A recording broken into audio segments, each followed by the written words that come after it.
प्रभु यीशु मसीह के प्रिय और मधुर नाम में आप सबों को जय मसीह की। परमेश्वर पिता का धन्यवाद देते हैं आज के दिन के लिए कि एक बार फिर से उसने हमें ऐसा मौका दिया कि हम परमेश्वर की वचन को लेकर के आने पाते हैं। मेरे प्रियो, जब भी हम वचन को सीखते हैं, परमेश्वर के वचन में क्या लिखा है, जब तक हम उसको समझेंगे नहीं, हम परमेश्वर की महानता को हम नहीं समझ पाते हैं। तो मेरे प्रियो, हम जितना स्टडी करें वचन का, उतना हमारी आत्मिक उन्नति होती है। तो आइए आज हम आरंभ कर रहे हैं। हबक्कूक की पुस्तक से हम आरंभ कर रहे हैं। हबक्कूक की पुस्तक में, जैसे कि हम जानते हैं कि उससे पहले जो है नहूम की पुस्तक है और उसके बाद हबक्कूक के बाद में सपनिया की पुस्तक है। तो हम हबक्कूक की पुस्तक का अध्ययन करेंगे और आज हमारा ये पहला एपिसोड है। देखते हैं जहाँ तक जाएगा, उसके बाद फिर हम आने वाले नेक्स्ट समय में हम इसके आगे का अध्ययन करेंगे। तो मेरे प्रियो, हबक्कूक की परिचय जो है, हमको देखते हैं कि ये पुस्तक जो है ईस्वी पूर्व 7वीं शताब्दी के लगभग में अंत में जो है भविष्यवक्ता हबक्कूक के वचन उस समय में लिखे गए थे। मेरे प्रियो, हम लोग इसको देखते हैं कि नहूम की पुस्तक, हबक्कूक की पुस्तक और सपन्या की पुस्तक जो है लगभग बहुत समानताएं हैं। ये तीनों भविष्यवक्ता जो है व्यक्तियों के साथ में, परमेश्वर के साथ में जो संबंध है उसको अलग तरीके से पेश करते हुए दर्शाते हैं कि परमेश्वर की जो प्रशासन पद्धति है कैसे मनुष्यों की प्रशासन पद्धति पर प्रबल होती है। मैं फिर से बोल रही हूँ कि परमेश्वर की प्रशासन पद्धति कैसे मनुष्यों के प्रशासन पद्धति पर प्रबल होती है। मेरे प्रियो, वचन हमको बताता है कि वह मनुष्य के साथ परमेश्वर के प्रति जो व्यवहार है उसको यहाँ पर प्रस्तुत करते हैं। इसमें एक और समानता है कि वे एक ही युग के हैं। ये तीनों जो है एक ही युग के हैं और अति संभव है कि ये समकालीन है। तो उनकी निश्चित तिथियाँ महत्वपूर्ण नहीं रखती है। लेकिन मेरे प्रियो, ये तीनों जो है योशिया और यहोयाकीम राजाओं के राज्यकाल के थे। और मेरे प्रियो, इसी समय में, इसी युग में यिर्मयाह भी था। इसी युग के समय में यिर्मयाह भी था। तो ये जो है योशिया और यहोयाकीम राजाओं के राज्यकाल में थे और यिर्मयाह भी इसी युग में था। उत्तरी राज्य जो है बंधुआई में चले गया था और दक्षिणी राज्य जो है बंधुआई में जाने पर था। योशिया के बाद में दक्षिणी राज्य का जो राजा था वो बहुत बुरा था। नहूम, हबक्कूक और सपन्या सब इसी पतन काल के भविष्यवक्ता थे। मेरे प्रियो, समानता के उपरांत भी ये पुस्तकें एक दूसरे से भिन्न क्योंकि हम देखते हैं कि नहूम अशूरों की राजधानी निनवे के लिए भविष्यवाणी करता है और उसने ये प्रकट किया कि परमेश्वर न्यायी है, धर्मी है और प्रेमी है। निनवे को दंड देने में वो धर्मी है। मेरे प्रियो, यहाँ पर हमको वचन बताता है कि हबक्कूक जो है एक अलग ही ढंग से बातों को या समस्याओं को देखता है, अवलोकन करता है। उसके पास में, हबक्कूक के पास में प्रश्न जो है प्रश्न पूछने का स्वभाव उसके पास में था। वो अपने ही लोगों के अपराधों के प्रति जो है उसकी उदासीनता को हम यहाँ पर देखते हैं कि परमेश्वर की जो व्यवहार है या लोगों के जो उदासीनता है, अपने ही लोगों का परमेश्वर के प्रति जो उदासीनता, इसमें वो बहुत उलझन में है। और वो परमेश्वर से पूछता है कि परमेश्वर, ये सब क्यों हो रहा है, कैसे हो रहा है, क्या तू कुछ करेगा। और आज हम देखते हैं कि जब हम अपने इर्द गिर्द में देखते हैं लोगों को कि किस प्रकार उपद्रव हो रहा है, किस प्रकार न्याय का कार्य नहीं हो रहा, तो हम लोग को लगता है कि ये सब माहौल इतने खराब क्यों है, ये सब क्यों हो रहा है, कि वो परमेश्वर जो है उपद्रव में हस्तक्षेप क्यों नहीं करता है, वह हस्तक्षेप क्यों नहीं करता है, अन्याय को देखते हुए अब हस्तक्षेप क्यों नहीं करता है, कष्टों को देख करके। तो ये सब चीज़ों का अंत कब होगा, उपद्रव का अंत कब होगा, कष्टों का अंत कब होगा, अन्याय का अंत कब होगा। और यह हबक्कूक ये पूछता है। और मेरे प्रियो, आज जो अच्छे लोग हैं वे भी इस बात को पूछते हैं कि इन सब बातों का अंत कब होगा, कि बुरे लोग जो है एकदम संपन्न होते जाते हैं और अच्छे लोग क्यों नहीं होते। परमेश्वर हबक्कूक को प्रश्नों का उत्तर भी देता है। परमेश्वर जो है हबक्कूक को उत्तर भी देता है और कहता है कि वो बेबीलोन को तैयार करने पर है। मेरे प्रियो, परमेश्वर का वचन कहता है कि वो बेबीलोन को तैयार करने पर है। और फिर हम देखते हैं कि यदि यहोवा ने, माफ़ कीजिएगा, यदि यहूदा ने मन नहीं फिराया तो वह उन्हें दंड देगा और बेबीलोन की बंधुआई में उन्हें भेज देगा। बेबीलोन की बंधुआई में उन्हें भेज देगा। हम इसका परिचय को देख रहे हैं मेरे प्रियो। देखिए, हबक्कूक की जो समस्या थी, हबक्कूक की जो सोच थी, वो क्या कहता है कि परमेश्वर जो है अपनी प्रजा को दंड देने के लिए अपने प्रजा से भी क्रूर व्यक्तियों को, क्रूर देश को, अन्य जाति को, मूर्ति पूजक देश को जो है वो चुन रहा है। मेरे प्रिय, यहाँ बहुत ही सीखने वाली बात है हमारे लिए कि देखिए, जब परमेश्वर के लोग परमेश्वर के समान, परमेश्वर की इच्छा के अनुसार कार्य नहीं करते हैं तो परमेश्वर अन्य जाति को खड़ा करता है अपने लोगों के खिलाफ। बहुत केयरफुल रहने की ज़रूरत है। हम हर समय ये ना सोचे कि अन्य जाति गलत हो रहे हैं, शैतान हमारे लिए ऐसी बाधाएं ला रहा है, लेकिन अपने जीवन को देखें। जैसे हम यहाँ पर पढ़ेंगे आगे जा कर के कि परमेश्वर जो है यहूदा को दंड देने के लिए अन्य जाति को इस्तेमाल कर रहा है, जो मूर्ति पूजक है और जो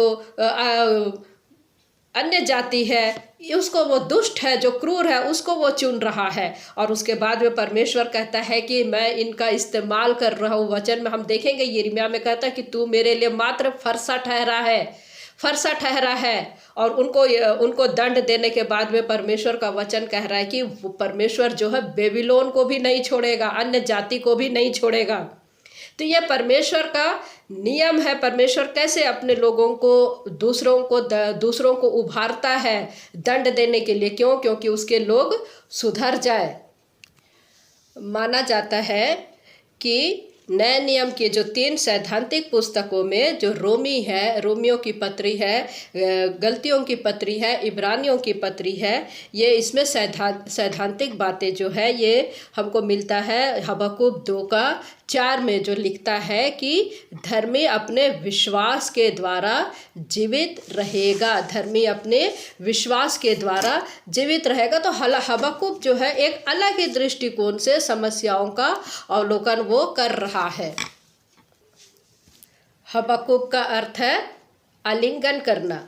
हबक्कूक का अर्थ है आलिंगन करना, और वो अपने ही लोगों को अपने बाहों में भर करके गले लगाता है। वो ऊंचा उठा रहा है, वो उन्हें दिलासा दिला रहा है। जैसे कि एक बच्चा जब उसको जब गोद में लेते हैं तो किस प्रकार से आलिंगन करते हैं, ऐसा वो विश्वास दिला रहा है अपने लोगों को और शांति दिला रहा है कि आगे जाके परमेश्वर सब ठीक कर देगा।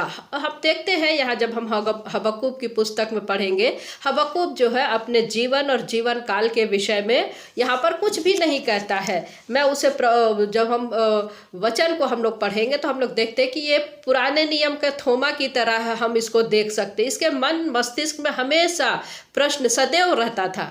एक प्रश्न हमेशा रहता, उसकी ये पुस्तक में जो है वास्तव में ये असामान्य पुस्तक है।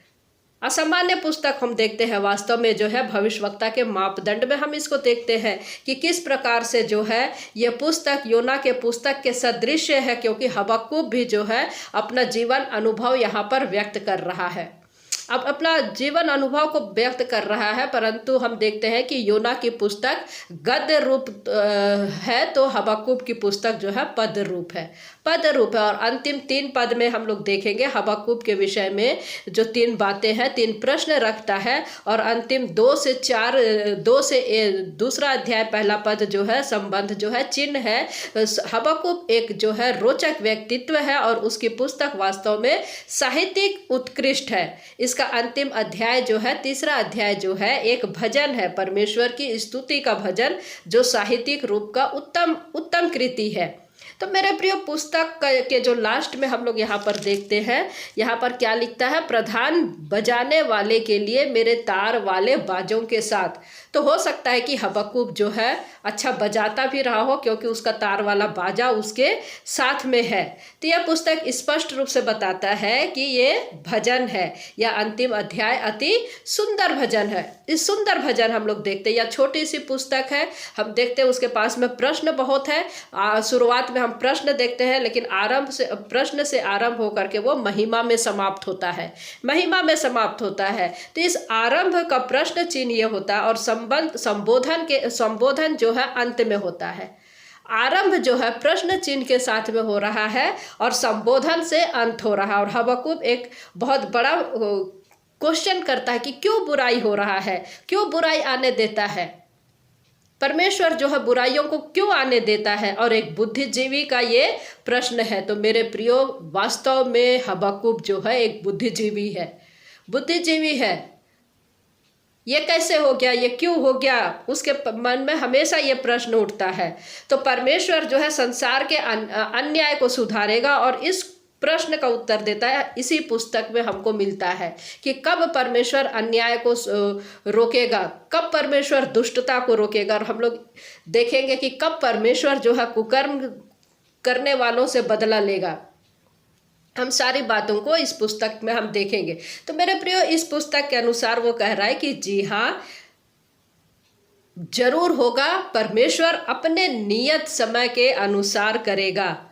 तो हबक्कूक का संदेश नहूम के संदेश के विपरीत है। नहूम की पुस्तक में परमेश्वर जो है दंड देने जा रहा है, और क्वेश्चन है कि परमेश्वर प्रेमी हो करके ऐसा दंड क्यों दे सकता है। और हबक्कूक ठीक इसके विपरीत, परमेश्वर संसार की बुराई के लिए कुछ करता क्यों नहीं, परमेश्वर संसार की बुराई के लिए कुछ करता क्यों नहीं। तो हबक्कूक का विषय विश्वास है। हबक्कूक का विषय क्या है, विश्वास है। हबक्कूक का अर्थ क्या है, आलिंगन करना, आलिंगन करना, और इसे विश्वास का भविष्यवक्ता कहा जाता है। हबक्कूक को जो है भविष्यवक्ता किसका कहा जाता है, विश्वास का। धर्मी जन विश्वास से जीवित रहेंगे। 2 अध्याय 4 पद, और नए नियम में हम इसके 3 जगह हम इसके संदर्भ को हम लोग देखते हैं। रोमी 1 का 17 में, गलती 3 का 11 में, इब्रानी 10 का 38 में। तो अब जो है पद 1 में भविष्यवक्ता का उलझन को हम लोग देखते हैं। भारी वचन, यहाँ पर क्या लिखा है, भारी वचन, जिसको हबक्कूक नबी ने दर्शन में पाया है।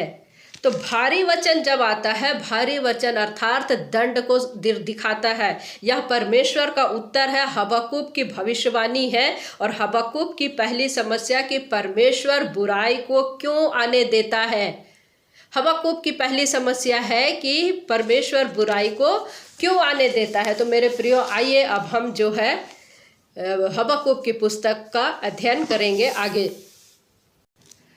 परमेश्वर तू कब तक बुराई को देखते रहेगा, तू कब इसका अंत करेगा, और अंत के बाद क्या होगा। हबक्कूक ये प्रश्न पूछता है, और हम लोग इसको देखते हैं 2 अध्याय 14 पद में क्या कहता है, क्योंकि पृथ्वी यहोवा की महिमा के ज्ञान से ऐसी भर जाएगी जैसे समुद्र जल से भर जाता है। तो मेरे प्रियो, आइए अब हम हबक्कूक की पुस्तक की जांच करें। हबक्कूक की पुस्तक की जांच करें। हम लोग यहाँ पर देखते हैं कि परमेश्वर जो है एक के बाद एक 3 न्याय दंड को सुनाता है। परमेश्वर जो है एक के बाद एक 3 न्याय दंड को सुनाता है, और परमेश्वर ने इसमें से 2 पहले ही कर चुका है। पहला न्याय दंड जो है पुराने समय में गुमराह और परमेश्वर को त्यागे हुए भ्रष्ट यहूदी जाति पर चुकाया था, और दूसरा जो है न्यायदंड वो बाबुल पर चुकाया था, बेबीलोन पर चुकाया था। और फिर मेरे प्रियो, इन सब को देखते हुए तीसरा हो सकता है कि हमारे समय में या हमारे बाद में परमेश्वर चुकाएगा। तो किस पर चुकाएगा? परमेश्वर अपने लोगों को या अपने खरे और धर्मी लोगों के खातिर उन अंतिम दिनों में सभी दुष्ट लोगों पर न्यायदंड चुकाएगा। सबसे पहला न्यायदंड को हम लोग देखते हैं कि वो अपने लोगों यहूदी जातियों पर उसने न्यायदंड चुकाया था, यहूदियों पर चुकाया था। दूसरा उसने बेबीलोन पर चुकाया था, बाबुल वासियों पर चुकाया था। और उसके बाद में तीसरा हम देखते हैं कि वो अपने लोगों के खातिर जो परमेश्वर के लोगों को सताते हैं, खरे और धर्मी लोगों के खातिर दुष्ट लोगों पर न्यायदंड चुकाएगा। तो मेरे प्रियो, ये हो सकता प्रकाशित वाक्य में हम लोग देखते हैं 16 अध्याय का 14 पद में, जब हम लोग देखते हैं 16 अध्याय का 14 पद में वचन हमको बताता है कि ये चिन्ह दिखाने वाले दुष्ट आत्माएं जो सारे संसार के राजाओं के पास निकलकर इसलिए जाती है कि उन्हें सर्वशक्तिमान परमेश्वर के उस बड़े दिन की लड़ाई के लिए इकट्ठा करे। 16 का 14 को हम लोग देख रहे, उसके बाद में 16 पद क्या कहता है, और उन्होंने उसको उस जगह इकट्ठा किया जो इब्रानी में हरमगिदोन कहलाता है। तो हम लोग देखते हैं कि ये परमेश्वर का है, युद्ध है। हम हर रोज परमेश्वर के उस बड़े दिन की लड़ाई के बहुत ही करीब आ रहे हैं। अब परमेश्वर ने, जैसे परमेश्वर जो है यहूदा और बाबुल पर न्यायदंड चुकाया था, ठीक उसी तरह हमारे दिनों में भी ये दुष्ट लोगों को उनके पापों की सजा परमेश्वर जरूर देगा। तो इन बातों को हम ध्यान में रखते हुए आइए अब हम जो है थोड़ी देर के लिए कल्पना करें कि हबक्कुक के दिनों में यहूदा के देश में जो जी रहे हैं, तो उस समय का वातावरण को हम लोग देखते हैं। वातावरण वहाँ पर देखते हैं, यहूदा की जो कंडीशन है उसको हम लोग देखते हैं। कि कल्पना कीजिए कि हबक्कुक जो है अपने छत पर खड़ा है, अपनी ठंडी ठंडी हवाएं ले रहा है, और जैसा कि हम वचन में हम लोग देख रहे हैं कि वो तार वाले बाजे के साथ में है, वो हो सकता है कि उसके साथ में रखा गया है। और हबक्कुक जो है, यहाँ पर हम लोग वचन हमको बता रहा है कि हबक्कुक, मान लीजिए वहाँ पर है, हबक्कुक 1 को पढ़ते हैं। क्या कहता है? भारी वचन जिसको हबक्कुक नबी ने दर्शन में पाया।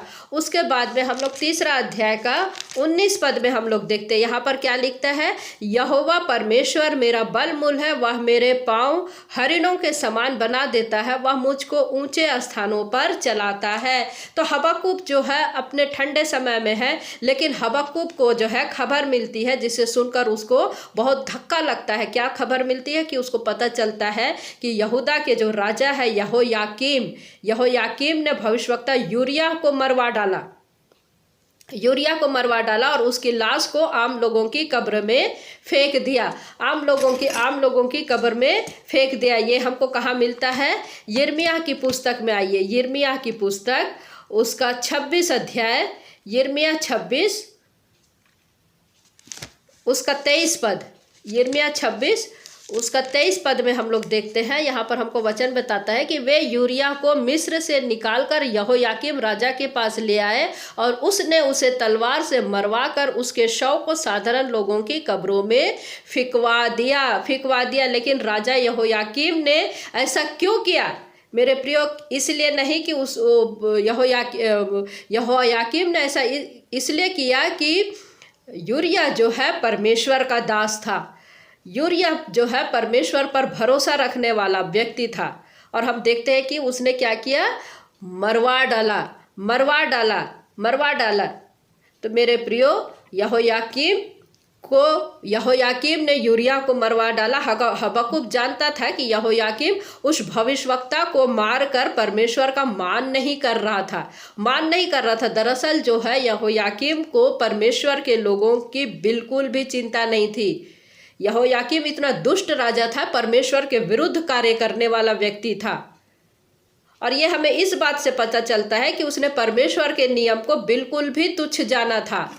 यहोयाकीम राजा जो है परमेश्वर की व्यवस्था को, परमेश्वर की बातों को बिल्कुल ही तुच्छ जाना था, और परमेश्वर की सेवा करने वाले भविष्यवक्ता यिर्मयाह और दूसरे लोगों से भी वो बहुत नफरत करता था।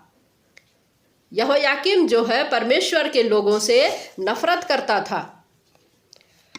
और तब जो है हबक्कुक जो है अपने घरों के छतों में या घर में ऊपर में जब वो देखता है छतों से धुआं निकल रहा है, घरों से धुआं निकल रहा है और धूप लोग जला रहे हैं, लेकिन परमेश्वर की महिमा करने के लिए नहीं, परमेश्वर की उपासना करने के लिए नहीं, किंतु लोग जो है वे झूठे देवी देवताओं की पूजा करने के लिए, पूजा पाठ करने के लिए उनके घर में धूप जल रहा है और उनका साथ दे रहा है यहूदा का दुष्ट राजा यहोयाकीम। दुष्ट राजा यहोयाकीम, तो यहोवा की नज़र में, परमेश्वर की नज़र में ये कितनी शर्म की बात थी। यहूदा की इस दुर्दशा को देखकर हबक्कुक के आंखों में आंसू आ जाता और फिर वो फरियाद करता है। फरियाद क्या करता है? पहला अध्याय का 2 पद में, हे यहोवा, मैं कब तक तेरी दुहाई देता रहूंगा और तू ना सुनेगा? मैं कब तक तेरे सम्मुख उपद्रव उपद्रव चिल्लाता रहूंगा? क्या तू उद्धार नहीं करेगा? तूने मुझे अनर्थ काम क्यों दिखाता है? क्या कारण है कि तू उत्पात को देखता ही रहता है? मेरे सामने लूटपाट और उपद्रव होते रहते हैं और झगड़ा हुआ करता है और वाद विवाद बढ़ता जाता है। इसलिए व्यवस्था ढीली हो गई है और न्याय कभी नहीं प्रकट होता। दुष्ट लोग धर्मी को घेर लेते हैं, इसलिए न्याय का खून हो रहा है। न्याय का खून हो रहा है मेरे प्रिय। जी हाँ, चारों तरफ जो है लूटपाट हम देखते हैं। यहाँ पर वातावरण ऐसा है, उत्पाद हम देख रहे हैं। हबक्कुक जहाँ कहीं नजर दौड़ा रहा उसे उत्पाद दिखता है, झगड़ा दिखता है, वाद विवाद ही दिखाई देता है। ऐसा लग रहा है कि जैसे व्यवस्था जो है ढीली पड़ गई है और उसे या तो फिर व्यवस्था को लकवा मार गया है और वो न्याय कहीं पर प्रकट नहीं होता, इंसाफ कभी न कहीं नहीं मिल रहा है। उल्टे जो है दुष्ट लोग धर्मी लोगों को घेर लेते हैं। क्या लिखता? दुष्ट लोग धर्मी को घेर लेते हैं और उन्हें कानून बेकसूर लोगों की हिफाजत करने के बजाय उन्हें ही दंड दे रही है और उनको पैरों तले रौंदा जा रहा है। वाकई में यहाँ पर हम लोग देखते हैं कि न्याय का खून हो रहा है। न्याय का खून हो रहा है, न्याय के बदले अन्याय हो रहा है और क्या ही दर्दनाक हालत यहाँ पर हम लोग देखते हैं। तो ये सब को देखते हुए हबक्कुक सोचने लगता है कि अब वो क्या करेगा? क्या वो हार मान लेगा, हिम्मत हार जाएगा? मेरे प्रियो, बिल्कुल नहीं। आज परमेश्वर के लोग ऐसे ही तो है, चाहे सताव कितनी भी प्रकार से क्यों ना आए, उपद्रव कैसे भी क्यों ना आए, दुष्ट लोग कितना भी प्रबल हो, किंतु परमेश्वर के जो सच्चे सेवक होते हैं, परमेश्वर के जो सच्चे लोग होते हैं, तमाम सतावटों पर डरते नहीं है। सतावटों के बावजूद भी परमेश्वर के कार्य में वे लोग बने रहते हैं, परमेश्वर के कार्य में बने रहते हैं। और वो हम देखते हैं कि वो सच्चा भविष्यवक्ता बनकर के दृढ़ और अटल यहाँ पर हम देखते हैं कि बना रहेगा। वो हार नहीं मानेगा, चाहे उसे मौत ही क्यों ना आ जाए, मौत को ही उसको गले क्यों ना लगाना हो। वो परमेश्वर का जो संदेश सुनाने से वो कभी नहीं रुकेगा, कभी नहीं रुकेगा। और यहाँ पर परमेश्वर का कार्य को वो देखता है। परमेश्वर का कार्य होता है, परमेश्वर का जो दर्शन है हबक्कुक को देखता है। या हबक्कुक एक दर्शन में परमेश्वर को बदनाम करने वाले और झूठे धर्म पर चलने वालों को दिखाता है। और क्या बोलता है आगे सुनिए, देखिए वचन हमको क्या कहता है। देखिए क्या कहता है वचन, पद 5 में, जाति जाति की ओर चित्त लगाकर देखो, जाति जाति की ओर चित्त लगाकर देखो और बहुत ही चकित हो। तो शायद हबक्कुक जो है सोच में पड़ जाता है कि परमेश्वर उन बुरे लोगों से ऐसी बातें क्यों कर रहा है। फिर उसे सुनाई देता है कि परमेश्वर जो आगे क्या कहता है, बहुत ही चकित हो, क्योंकि मैं तुम्हारे ही दिनों में ऐसा काम करने पर हूँ कि जब वह तुमको बताया जाए तो तुम उसकी प्रतीति ना करोगे, अर्थात तुम उसकी विश्वास ना करोगे। तो जो वो काम खुद परमेश्वर कर रहा है जिस पर वे विश्वास नहीं करेंगे। सोच के देखिए कि ऐसा क्या कार्य परमेश्वर करने वाला है जिस पर वे लोग खुद विश्वास नहीं करेंगे। आखिर ऐसा वो कौन सा काम कर रहा है, कौन सा काम कर रहा है। तो मेरे प्रियो, आज हम अपने वचन को यहीं पर समाप्त करते हैं क्योंकि समय हो रहा है। हम इससे आगे जो है पद 6 से हम इसको आगे करेंगे। तो परमेश्वर पिता आज की बाइबल स्टडी के लिए हम में से प्रत्येक को आशीष दे। आइए प्रार्थना करेंगे।